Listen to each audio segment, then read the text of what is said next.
Dua of four types of people is not answered. A person who sits idle at home and prays to Allah to provide him with sustenance is told, have we not ordered you to make effort for obtaining your sustenance? Single quote. The person who prays for some misfortune for his wife. He is told, have we not given you the choice of giving her divorce if you do not want such a wife? Single quote. One who had squandered the money and spent it in evil ways. Now if he prays for sustenance, he is told, did we not order you to spend in moderation? Single quote. One who gives a loan to someone but does not make anyone witness it. Hence if the borrower refuses, and the creditor prays, he is informed, had we not ordered you to have witnesses? 5. Testifying is wajib and concealing evidence, haram. There may be occasion when a person has not directly witnessed a transaction but has some information for having heard or seen something related to the issue. If the information he has can save a Muslim from harm or enable him to secure his right, it is wajib on this person to testify if he is summoned. If he is not summoned, it is wajib for him to volunteer to testify by approaching the Sharia judge with the information he has. If by not disclosing what he knows, a Muslim is harmed or loses his right, it is haram to remain silent. In short, if a person is capable of helping the oppressed or prevent the oppressor from oppressing, it is wajib on him to do so. It is not wajib to give evidence in a situation where not testifying does not cause any harm to a Muslim. Nor does it deprive him of his right. In this case a person can even refuse to testify even if he is ordered to do so, because neither is he a direct witness to the dispute nor is his silence harmful in any way. Muhammad ibn Muslim says, quoting an authentic tradition from Imam Muhammad al-Baqir, a. If one hears an evidence, i.e. he becomes a witness but he had not been made a witness, then if he likes he can testify or he can prefer to remain silent. 6. Testify only if you are certain. The witness is required to pay attention to all the aspects of the matter that he has witnessed, and when he is testifying, he must only say that, about which he is certain. He must not mention those things which he himself has not heard or seen. It should be clear as the sun, as mentioned in tradition. When a true testimony will oppress someone, it should be known that a testimony should not endanger the life, property or honor of a Muslim. It should also not pose a threat to the life, property and honor of the witness. It is wajib to give evidence, and haram to conceal it so that justice is established in the society and injustice is eradicated. The oppressor ought to be punished and the right may be restored to its owner, but if the testimony itself becomes the cause of oppression, it is not wajib to testify. Rather it is haram to do so, and it is wajib to conceal evidence. For example, if a person knows that if he testifies against a particular oppressor, the oppressor will take revenge on him or on his relatives or plunder his wealth, then it is wajib to conceal evidence. Similarly, there may be a situation where a debtor deep in debts is unable to clear his dues because of his poverty. At the same time he cannot prove his helplessness and the creditor is not prepared to spare him. In this case also it is wajib to conceal evidence, if the evidence given by a witness will cause the poor debtor to be oppressed. The following traditions of our Musulman emphasize the justification of concealing evidence under special circumstances. Hazrat Imam Musa al-Qadim says, give evidence for the sake of Allah even if you have to testify against yourself, your parents or your own relatives, but you must not cause harm to your believing brother by concealing evidence. However, if your believing brother is going to be oppressed, then do not testify. 7. Dawud ibn Hassan says that he heard Imam Ja'far al-Sadiq saying, give evidence for the sake of Allah, even if you have to testify against your parents or your own son. But do not give evidence to cause harm zair to your believing brother. The narrator says that, I asked, what is zair? He said, it is when someone who has a right, and in order to obtain it he resorts to oppression, contrary to the order of Allah and the Holy Prophet s. For example, a man is indebted to another, but the debtor is in straitened circumstances. In this situation, Allah has ordered that he must be given respite till he becomes self-sufficient. And Allah says, then let there be postponement until he is in ease. Surah Al-Baqarah 2. 280. Now if in spite of this the creditor summons you to testify, and you know the poverty of the debtor, then it Is not permitted for you to testify that he has taken the loan. 8. A tradition from Imam Musa al-Qadim, A. Muhammad ibn Qasim ibn Fuzail narrates a tradition from Imam Musa al-Qadim, A. He says, I asked, Imam, A. One of your devotees has taken a loan from an enemy of yours. The creditor wants to oppress him and have him imprisoned. Allah SWT knows that he has no money to repay the debt. Neither is he capable to do so at present. He does not even have al-bayna, 2 just witnesses to prove his bankruptcy. Then is it allowed for him to take an oath so that he can prove his bankruptcy and obtain respite till the return of favorable conditions? And if from your Shias there are some witnesses who can testify against him, that he has taken the loan, can they testify? Single quote. Imam Musa al-Qadim replied, it is not permitted for them to testify. And it is not permitted for the creditor to oppress the debtor. 9. When testifying harms. When we speak about haram testimony that causes harm to a Muslim, we mean a wrongful harm or unjustified oppression, but if the person deserves to be punished, it is wajib to give the evidence. 4. Example: a person commits a crime. The witness of this crime does not testify only because if he does so, the one against whom he testifies will demand the debt which the witness owes him. This is not a valid excuse for withholding evidence. The criminal must be punished according to Sharia even if the witness has to suffer a monetary loss. However, if the hardship for the witness far outweighs the seriousness of the crime of the accused, then the witness has a valid excuse to refrain from testifying. Harm and being deprived of benefit. It must be mentioned that to be harmed is different from being deprived of some benefit. In the examples already mentioned, if a witness refrains from testifying due to fear that the accused will deprive him of some money, or that some benefit may not accrue to him, this does not amount to him being harmed. However, if the accused is the employer of the witness and will fire him from his job, thus causing untold hardship, then it is allowed for the witness to refrain from testifying, as it could be regarded as harm in common parlance. Hence we can conclude that false oath, false testimony, and concealing evidence, each of these are greater sins if there is no risk of any harm. If there is any chance of any harm to a Muslim or an innocent witness, then they do not remain sins, they are permitted. Rather, in some circumstances these actions become wajib, as we have seen from the traditions of Musulman, A. However, as far as possible one must give priority to the more important alternative. 1. Wasil ul-Shia had forgotten the pact. They once more entered into a pact with the Holy Prophet only to violate it at the time of the Battle of Khandaq Trench. They went against the pact and sided with Abu Sufyan. In various places in the Holy Quran we find that fulfilling a promise has been made obligatory and highly emphasized. For example, and fulfill the promise, surely every promise shall be questioned about. Surah Al-Isra, 17:34. Also, O you who believe, fulfill the obligations. Surah Al-Ma'idah 5:1. Similarly in Surah Al-Baqarah the ayat says, and the performers of their promise when they make a promise. Surah Al-Baqarah 2:177. We also find the following verse. O you who believe, why do you say that which you do not do? It is most hateful to Allah that you should say that which you do not do. Surah As-Saf 61:2-3. Imam Ja'far al-Sadiq has explained this ayat in the following manner. A believer's promise to his believing brother is a vow that has no expiation, it cannot be broken. But one who goes back on his word declares his opposition and enmity to Allah, and invokes the anger of Allah. 1. After this the Imam recited the above-mentioned ayat. Amir al-Mu'minin, Ali, advises Malik al-Ashtar regarding the honoring of promises. Breaking a promise causes the anger of Allah. 2. Ali, also quotes the same verse after this. Hazrat Imam Muhammad al-Baqir said, there are 4 types of sinners who are punished very soon. The person who violates the pact that he has made with you, even though you have respected it.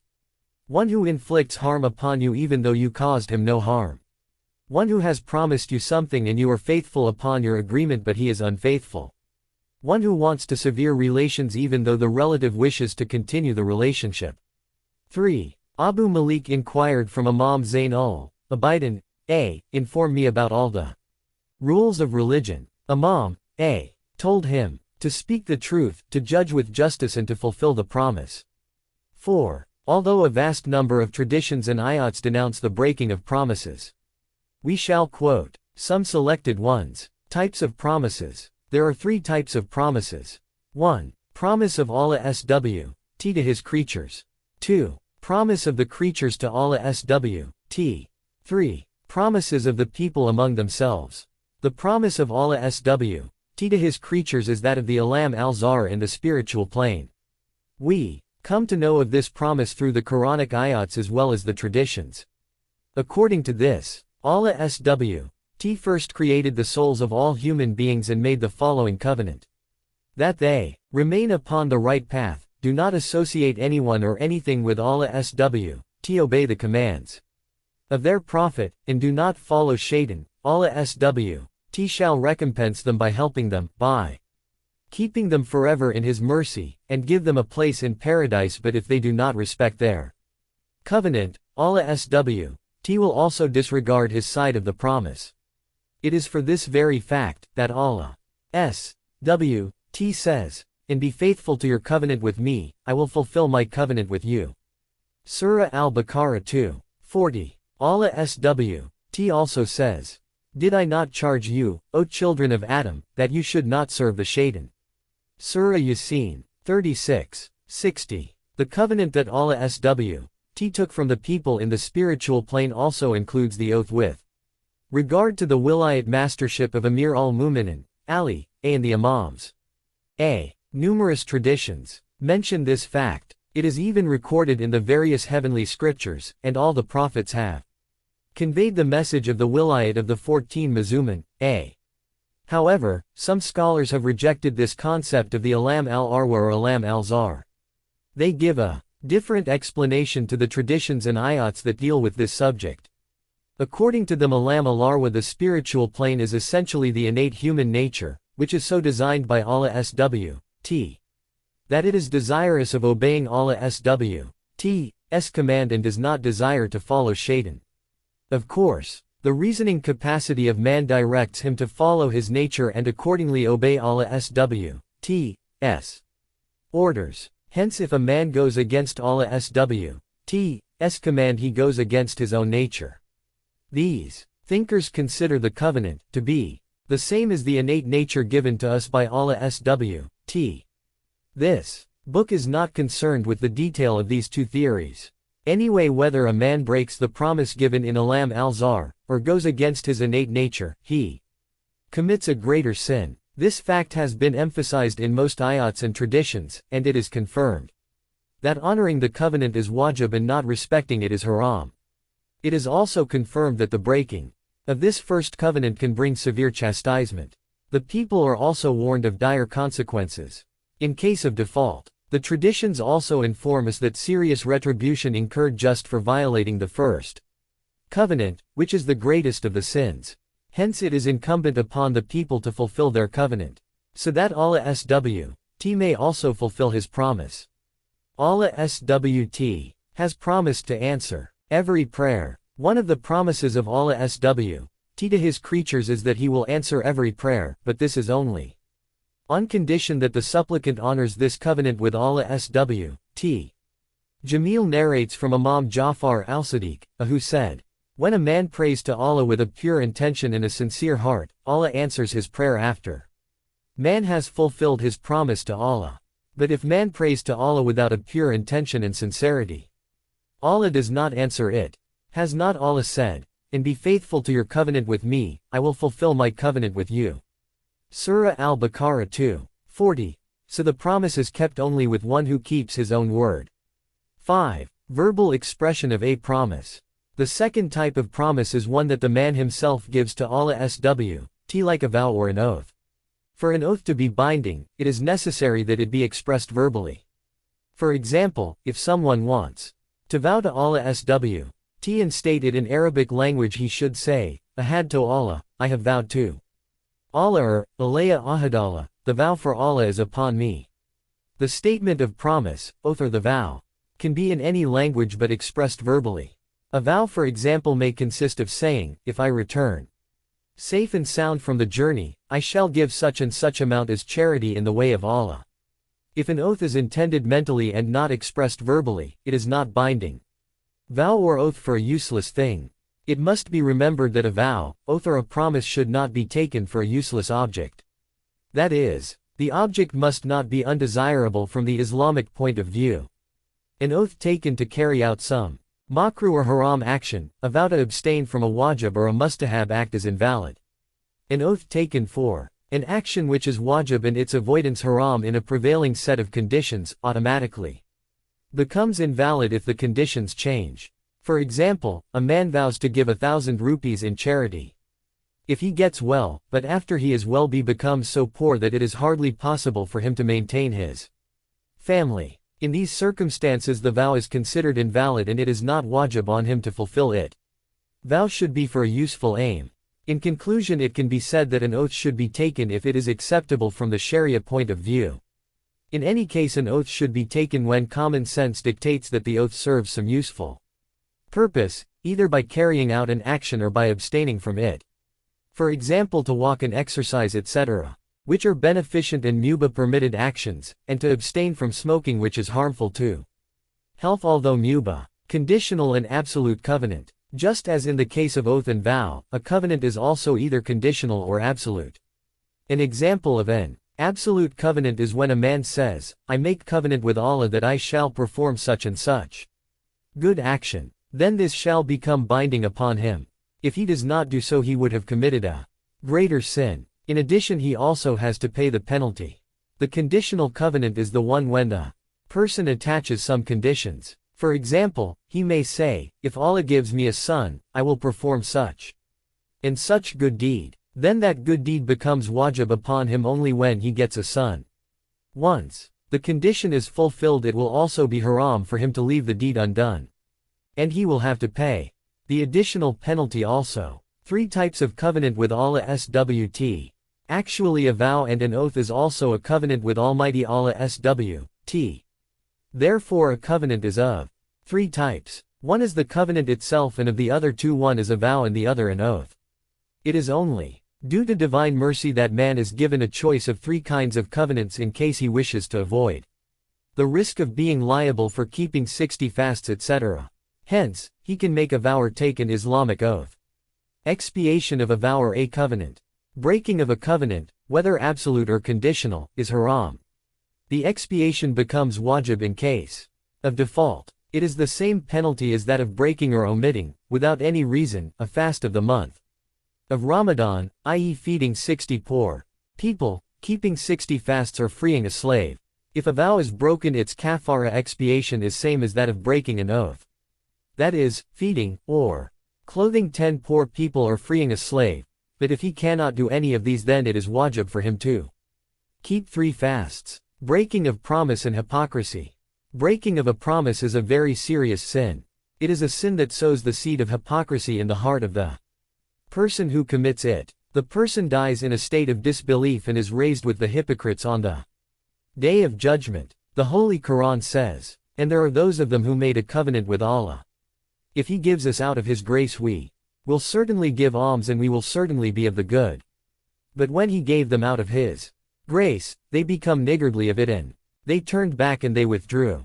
So he made hypocrisy to follow as a consequence into their hearts till the day when they shall meet him. Because they failed to perform towards Allah what they had promised him, and because they told lies. Surah At-Tawbah 9, 75-77. The Shan al-Nuzul circumstances of revelation of this ayat, according to Tafsir Manhaj as-Sadichin, is as follows. Thulb ibn Khatib was a very staunch and a well-known Christian. One day he came to the Holy Prophet S. He began to complain of his poverty, and requested the Holy Prophet S. to pray for him. The Holy Prophet S. advised him, do not emphasize upon this prayer of yours, but be patient in your circumstances. Too much of wealth is dangerous for you. If you are grateful for this favor, it is better than too much of wealth that makes you unthankful. By Allah, if I pray that mountains become gold and silver and move with me, Allah shall cause it to be so, but I know that an honorable hereafter is better, and those who are well provided in this world have a difficult hereafter. So, follow the Prophet of Allah and accept his advice. But Thulb the Christian did not follow the advice of the Holy Prophet and again he came back to him with his entreaty and said, O Prophet of Allah, I make a covenant to Allah that if he gives me abundant wealth I shall spend it upon the deserving ones and do good through it. When he persisted in his request, the Holy Prophet prayed for the removal of his property. Allah gave abundant increase in his livestock, and he became a Muslim. His animals multiplied, and he became so busy in supervising them that he stopped praying behind the Holy Prophet in the congregational prayers. He prayed only the morning and the evening prayers. Then his herd became so large that the surrounding area of Medina was not sufficient anymore. He took his animals to the outskirts of the town and settled there. Now he was deprived of praying the daily prayers behind the Holy Prophet. Still he continued to come to Medina for the Friday prayers. Then his business expanded beyond the valleys surrounding Medina. Finally he could not even attend the Friday prayers. One day the Holy Prophet asked his companions, why is Thulb not attending the congregation? The people replied, he has so many goats and sheep that a single valley is unable to accommodate them. Now he has moved to such and such valley and settled there. The Holy Prophet upon hearing this said, woe be upon Thulb, woe be upon Thulb, woe be upon Thulb.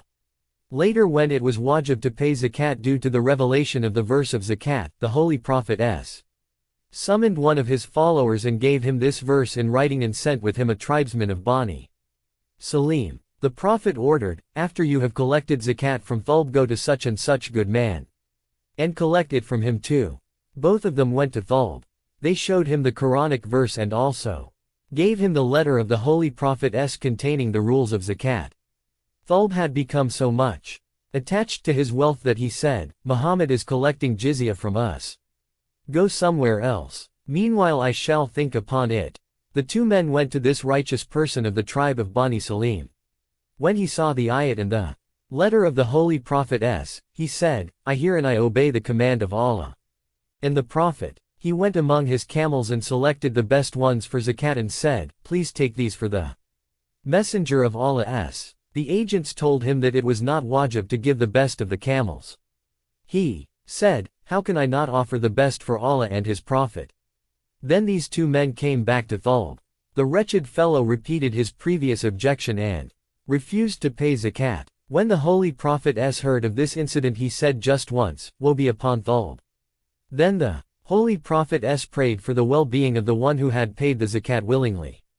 The companions used to wonder why Thulb had not accepted the advice of the Holy Prophet and saved himself from apostasy. Zakat is one of the Dururiyat al-Din, and one who says that zakat is not wajib has apostatesed and is no more a Muslim. The ayats quoted before this discussion were revealed for Thulb. Mutual covenants and agreements. The third type of promise is when people form actual covenants and agreements. The ayats and the traditions state that it is wajib to fulfill this type of promise and it is haram to go against them. For example in Surah Al-Isra, and fulfill the promise. Surely every promise shall be questioned about. Surah Al-Isra, 17:34. Similarly the Quran describes truthful and the pious people thus, and those who fulfill their promise when they make a promise. Surah Al-Baqarah 2:177. Also when describing those who shall be saved from hell and earn paradise, Allah says, and those who are keepers of their trusts and their covenant. Surah Al-Mu'minun, 23:8. Imam Ja'far al-Sadiq says, to keep your word to your believing brother is wajib like a vow, even though there is no expiation for going against it. The Holy Prophet said, one who has belief in Allah and in last day Qiyamah must keep his word when he promises. 6. Thus keeping a promise is a fulfillment for the belief in Allah in the day of Qiyamah. Similarly, the beginning verses of Surah As-Saf have also denounced the breaking of promise and clearly prove that non-fulfillment of a promise of every type is haram. Hypocrites do not keep their words. The Holy Prophet is reported to have said, 3 traits make man a hypocrite even if he prays and fasts. Betrayal of trust, lying and non-fulfillment of promise. 7. Imam Ja'far al-Sadiq says, those who are just in their dealing, those who do not lie and those who fulfill their promises are from those who have perfect morals. And it is haram to criticize them behind their back. Their being just adl is obvious. To maintain brotherly relations with them is wajib. 8. It follows from this tradition, that a person who is unjust, a liar and one who does not keep his word, does not possess morals. He is not a just person adl but a transgressor fasik, and it is not wajib to fulfill the rights of brotherhood towards him. No concession. Imam Ja'far al-Sadiq has also remarked, there are 3 obligations in fulfillment of which Allah does not give concession to any. To behave well with the parents, whether they are righteous or sinners, to fulfill one's promise, whether to a righteous person or a sinner, and to deliver a trust to its owner whether he is righteous or a sinner. 9. Amir al-Mu'minin, Ali, says, one must also fulfill that promise that he has made to his wife. For a Muslim is always careful of his promise except when it is for making a prohibited thing legal or prohibiting that which is permitted. 10. Treaties with the polytheists. It is an established fact that there are numerous Quranic verses and traditions which prohibit the breaking of a promise, and makes obligatory the fulfillment of promise. The following verses are sufficient to prove this point. Surely the vilest of animals in Allah's sight are those who disbelieve, then they would not believe. Those with whom you make an agreement, then they break their agreement every time, and they do not guard against punishment. Surah Al-Anfal 8, 55-56. Thus those who do not fulfill their promises are the worst of creatures. They are worse than animals. It is also important to know that Allah SWT has ordered us to honor and fulfill even the treaties and promises made with the disbelievers and polytheists. These promises cannot be disregarded.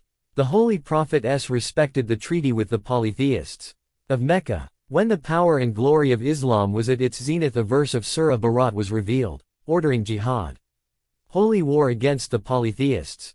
The Almighty Allah SWT commanded the Prophet to purify the holy Mecca from the filth of polytheism and idol worship, but it was also ordered not to break the treaty with the polytheists if they did not break it. The ayat is as follows.